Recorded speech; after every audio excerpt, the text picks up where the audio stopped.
আকাশের নিচে জমিনের উপরে এমন একজন মহামানবের আবির্ভাব হয়েছে, এমন একজন মহামানবের জন্ম হয়েছে যাকে আল্লাহ রাব্বুল আলামিন দুনিয়াতে পাঠিয়েছেন মানবতার কল্যাণের জন্য, মানবতার হেদায়াতের জন্য।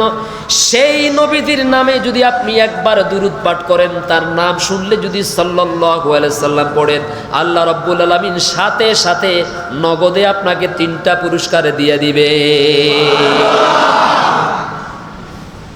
এক নম্বরে আল্লাহর হাবিব সাল্লাল্লাহু আলাইহি সাল্লাম নিজে তার জবান মুবারক দিয়ে বলছেন, মান সাল্লা আলাইয়া ওয়াহিদাতান সাল্লাল্লাহু আলাইহি 10 সালাওয়াত। যেই ব্যক্তি আমার নাম শুনলে জবান থেকে বেরিয়ে যায়, আমার নাম শোনার সঙ্গে সঙ্গে জবান থেকে বেরিয়ে যায়, উচ্চারণ করে সাল্লাল্লাহু আলাইহি ওয়াসাল্লাম। বলেন না সাল্লাল্লাহু আলাইহি ওয়াসাল্লাম। কি পড়বেন বলেন? একটু জবানটা খুলে বলেন না। পৃথিবীতে সবচাইতে বেশি তেলাওয়াত হয় এই জিকির আল্লাহর পরে, ঠিক কিনা বলেন? এখন রবিউল আউয়াল মাস, গোটা পৃথিবীতে এই নামটা বেশি উচ্চারণ হয়, সাল্লাল্লাহু আলাইহি ওয়াসাল্লাম। আল্লাহ নবীজি বলেন, কেউ যদি আমার নামের উপরে একবার দুরূদ শরীফ তেলাওয়াত করে, আল্লাহ তাআলা সাথে সাথে তার উপরে 10টা রহমত নাজিল করে দেয়। কয়টা রহমত? আমাদের রহমত দরকার নাই, কেমন কথা কন না কেন? আমাদের রহমত দরকার নাই। এখন কি জমিনে রহমতের অভাব না বেশি? কথা কন না কেন? ব্যক্তি জীবনে রহমত নাই, এজন্য মনের মধ্যে শান্তি নাই। ঘরের মধ্যে রহমত নাই, এজন্য ঘরেও শান্তি নাই। বউ আপনার কথা শুনে না, আপনি বউয়ের কথা শুনেন না। একজন আরেকজনকে দেখলে মনে হয় যেন বিষাক্ত তীর দেখছে, একজন আরেকজনকে দেখলে মনে হয় যেন শত্রু দেখছে। এমন পরিবার আছে না নাই?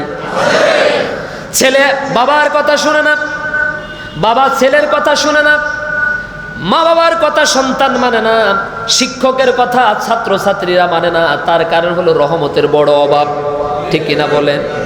দোকানের মধ্যে রহমত নাই, এই জন্য বেচা কিনা কম অথবা বরকত নাই।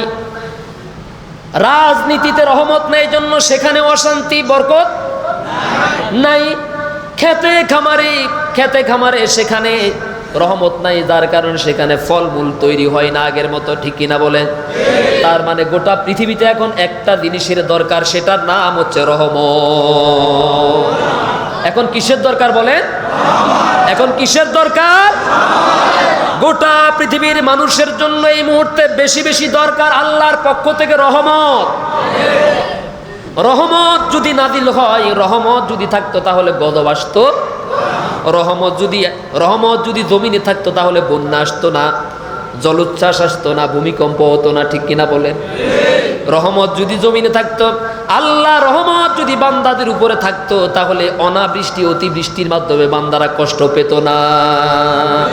তার মানে আজকের এখান থেকে আমরা সবক নিতে পারলাম, রহমত বেশি বেশি নাজিল হবে যদি আমরা রহমতের নবীকে বেশি বেশি স্মরণ করি।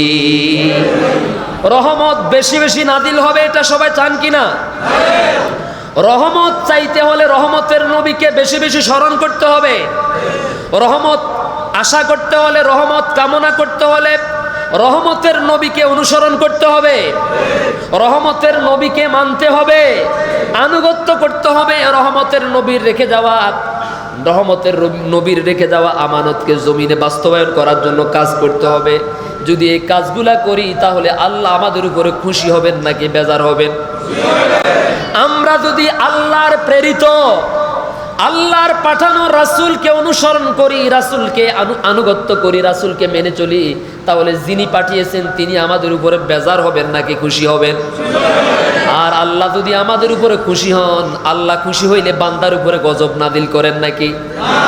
আল্লাহ যদি কোনো বান্দার উপরে, কোনো দোকানের উপরে, কোনো দেশের উপরে, কোনো জমিনের বাসিন্দাদের উপরে সন্তুষ্ট হন, খুশি হন, তাহলে আল্লাহ রাব্বুল আলামিন গজব নাজিল করা তো দূরের কথা, জমিনের বাসিন্দাদের উপরে সন্তুষ্ট হয়ে রহমত আর বরকত নাজিল করে দেয়।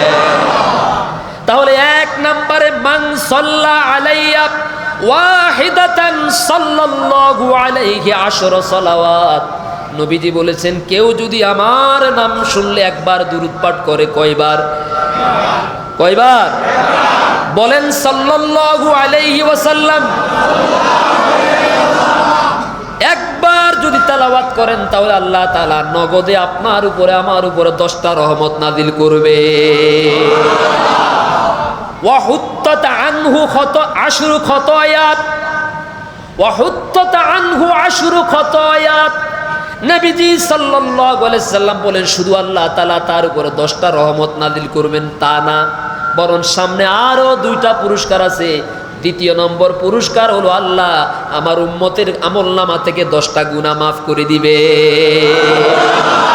এবার আমি আপনাদেরকে প্রশ্ন করতে চাই, আপনারা আমার প্রিয় ভাজন হিসাবে, আপনারা মুসলমান হিসাবে, আল্লাহর বান্দা হিসাবে আমি আপনাদেরকে প্রশ্ন করি, এতদিন পর্যন্ত যত দল করছেন সেই দলের যত নেতাদের জিকির করছেন, এত এত লাফালাফি করেছেন, এত এত স্লোগান দিয়েছেন, এত এত গুণগান গেয়েছেন, বলেন আপনার আমলনামার মধ্য থেকে কয়টা গুনাহ মাফ হয়েছে?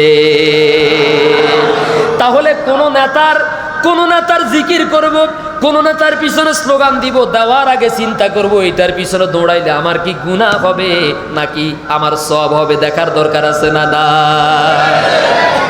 পরিষ্কার তো? ক্লিয়ার নাকি অল ক্লিয়ার?